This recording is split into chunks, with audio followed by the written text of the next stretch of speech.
क्या आप जानते हैं कि वासना को दबाने से मुक्ति नहीं मिलती, बल्कि जब आप उसे देखने लगते हैं जैसे कोई साक्षी, तभी उसके पार जाया जा सकता है। वासना ये कोई अपराध नहीं, न ही इसे डरने की कोई ज़रूरत है। यह तो ऊर्जा है, लेकिन जब यही ऊर्जा अनजाने में, अचेतन में, आदतों में बहने लगती है, तब यह आपको जकड़ने लगती है। और यही वह पल होता है जहाँ दृष्टा भाव की आवश्यकता है। मैं आपसे आज यही साझा करना चाहता हूँ कि कैसे विज्ञान भैरव तंत्र, जो शिव का अत्यंत गूढ़ और सीधा अनुभव आधारित मार्ग है, वह हमें सिखाता है कि वासना को देखकर ही वासना से मुक्त हुआ जा सकता है। न युद्ध, न दमन, बस एक गहरी देखना, एक साक्षी बनकर देखना। अब बात यह है कि यह देखना क्या है।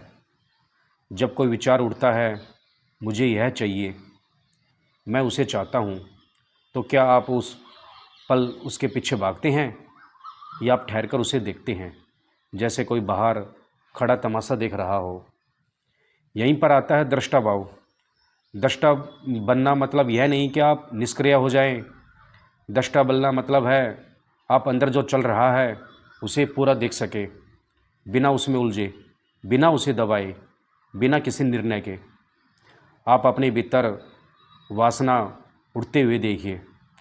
जिसे आप वासना कहते हैं, वह दरअसल एक ऊर्जा का रूप है, जो शरीर में, मन में, कभी आँखों के जरिए, कभी स्पर्श के जरिए, कभी कल्पना के सक्रिय होती है।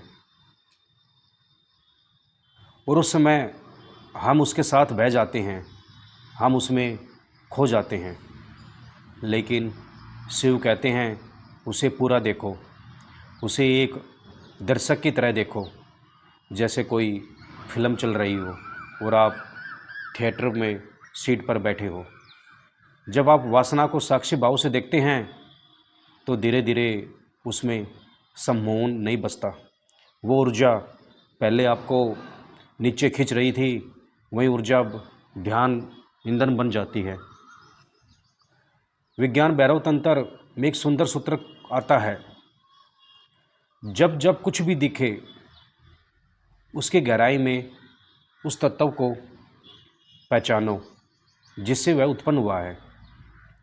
यहाँ रूप वासना का हो सकता है, इच्छा का हो सकता है, लेकिन ध्यान उस रूप पर नहीं, ध्यान उसके मूल पर है, तत्व पर है।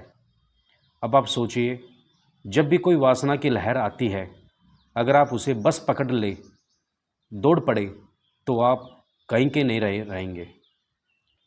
लेकिन अगर उसी पल आप रुक जाएं और कहें, अरे यह देखो, यह मेरे भीतर से कुछ उठ रहा है, बस इतना बार देखना शुरू हो गया। शिव दृष्टा की बात करते हैं, न कि किसी त्यागी या युद्ध करने वाले की, क्योंकि जिसे आप लड़ते हैं वही और ताकतवर हो जाता है। लेकिन जिससे आप सिर्फ साक्षी भाव से जुड़ते हैं, उसकी जड़ें धीरे धीरे कट जाती है। अब आप कहेंगे, यह करना आसान नहीं। हाँ, सही है, लेकिन आप एक प्रयोग करें। जब भी भीतर कोई वासना उठे, किसी को देखकर, किसी विचार से, किसी पुराने अनुभव से, आप तुरंत उसे पकड़ने के बजाय 2 मिनट बस आंखें बंद करके देखें। अपने श्वास पर टिक जाए और पूछिए, मैं इसे देख रहा हूँ, लेकिन यह कौन जो देख रहा है? इस प्रश्न में ही दृष्टा जागता है। शिव हमें बार बार भीतर की ओर मोड़ते हैं। वासना का अंत बाहर नहीं, भीतर होता है, और यह अंत विरोध से नहीं, बल्कि समझ से होता है। आपने कभी ध्यान दिया है कि सबसे प्रबल वासना सबसे गहरी मूर्छा के साथ आती है, मानो कोई नशा हो, और साक्षी भाव उस नशे को तोड़ता है। तो अगली बार जब आप वासना को उड़ते हुए देखें, उसे दबाइए मत, नहीं उस पर छलांग लगाइए, बस थोड़ी देर उसे देखते रहिए। धीरे धीरे यह देखना एक ताकत बन जाएगा और एक दिन वही वासना आपकी ऊर्जा का स्रोत बन जाएगी। शिव के इस मार्ग में पाप नहीं है, भय नहीं है, वर्जनाएँ नहीं है।